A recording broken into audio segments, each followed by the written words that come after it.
بلوچستان میں نوجوانوں، خواتین، اقلیتوں اور ٹرانسجنڈر کمیونٹی سمیت نظر انداز طبقات کی سماجی ترقی اور خوشحالی کے لیے حکومت بلوچستان نے تاریخ ساز اور جامع اقدامات کا آغاز کر دیا ہے، جن کے مثبت اثرات بتدریج سامنے آ رہے ہیں۔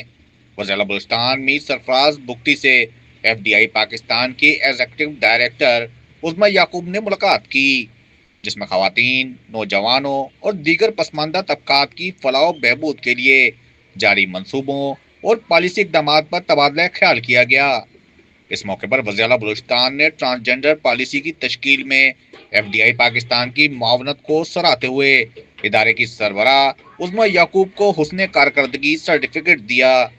اس موقع پر چیف سیکرٹری بلوچستان شکیل قادر خان بھی موجود تھے۔ وزیر اعلیٰ بلوچستان میر سرفراز بگٹی نے کہا کہ صوبے میں Benazir Bhutto scholarship program, women economic endowment fund, pink bus service اور پنک اسکوٹیز اسکیم جیسے منصوبوں پر تیزی سے پیش رفت جاری ہے۔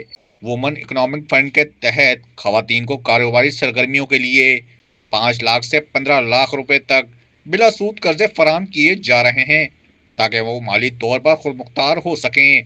اسی طرح پنک بس سروس اور پنک اسکوٹیز اسکیم خواتین کے محفوظ اور باعزت سفری سہولیات کی فراہمی کی جانب ایک اہم سنگ میل ہے۔ وزیر اعلیٰ نے کہا کہ بلوچستان کی پہلی جامع یوتھ پالیسی کی منظوری سے نوجوانوں کے روشن مستقبل کی بنیاد رکھ دی گئی ہے، جبکہ ٹرانسجنڈر پالیسی کے تحت معاشرے کے اس نظر انداز طبقے کو تعلیم، روزگار اور ترقی کے مساوی مواقع فراہم کیے جا رہے ہیں۔ انہوں نے کہا کہ اقلیتوں کی فلاح و بہبود حکومت کی اولین ترجیحات میں شامل ہے اور اس سلسلے میں عملی اقدامات کیے جا رہے ہیں۔ اقلیتوں کی بہبود کے لیے بلوچستان میں پہلا خصوصی انڈومنٹ فنڈ بھی قائم کیا جا چکا ہے۔ انہوں نے کہا کہ حکومت بلوچستان نے صوبے کی تاریخ کا سب سے بڑا اسکالرشپ پروگرام متعارف کرایا ہے۔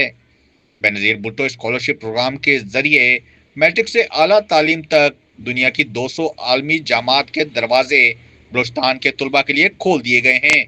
وزیر اعلیٰ نے مزید کہا کہ وطن عزیز پر جان نچھاور کرنے والے شہداء اور سویلین شہداء کے بچوں کے 16 سالہ تعلیمی اخراجات حکومت برداشت کر رہی ہے، جبکہ اقلیتوں اور ٹرانسجنڈر کمیونٹی کے لیے سالانہ 100 سے زائد خصوصی اسکالرشپس بھی مختص کی گئی ہیں۔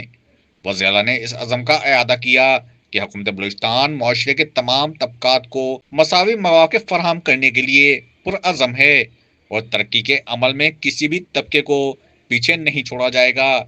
تعلیم، صحت اور روزگار کے شعبوں میں شمولیتی پالیسی کے ذریعے پائیدار ترقی کو یقینی بنایا جا رہا ہے۔